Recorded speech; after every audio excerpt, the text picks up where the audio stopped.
Okay, so this video is a look at Transformers Dinobot Swoop. The Dinobots are among my favourite Transformers characters, and my favourite Dinobot is Swoop.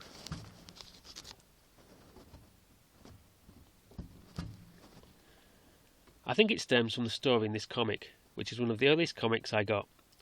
In it, Swoop has separated from the other Dinobots and been befriended by a female journalist and her news crew, who he has taken under his wing, no pun intended.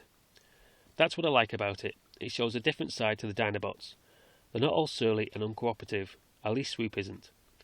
And that's the point. If you wanted the Dinobots to do something for you, you won't ask Sludge or Snarl, you will go up to Swoop first, as he seems the most approachable and reasonable one. Plus, dare I say, he's the cleverest one too. Swoop is apart from the Dinobots in this storyline, but even when he's with them, he's apart from them, as he's the only one who can fly.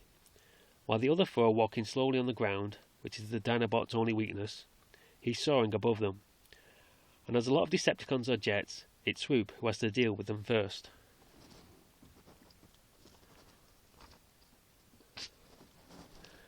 I've never put much stock in the Dinobots' origin storyline in the 80s cartoon show. That says the Dinobots were made by the other Autobots because they came across some dinosaur fossils and became fascinated with them.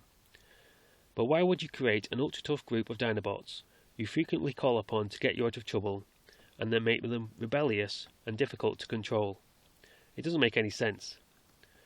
The better origin story is that they were from Cybertron, like all the other Transformers, and they survived the Ark's crash on Earth, so Teletran 1 gave them dinosaur disguises, as that's what was roaming around the Earth at the time of the crash. This is my only Swoop from the 2008 cartoon series. It got the Dinobots nearly right. There are only 3 of them, rather than the usual 5. There's Grimlock, who is a Tyrannosaurus Rex, Swoop a pterodactyl, and Snarl a Triceratops. In the original show, Slag was a Triceratops, and Snarl was a Stegosaurus, so that last one seems to be a combination of the two.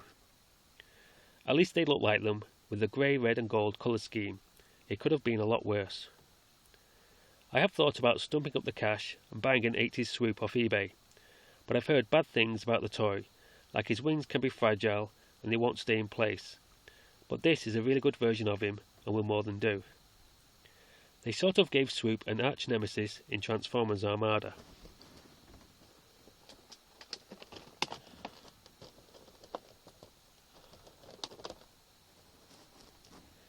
This is it. He's a bad guy pterodactyl called Pterosaur.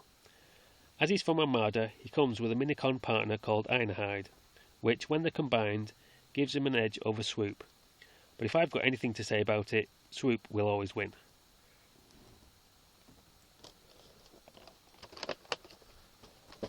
Okay, so that was a look at Transformers Dinobot Swoop, and hopefully you'll join me on another video sometime.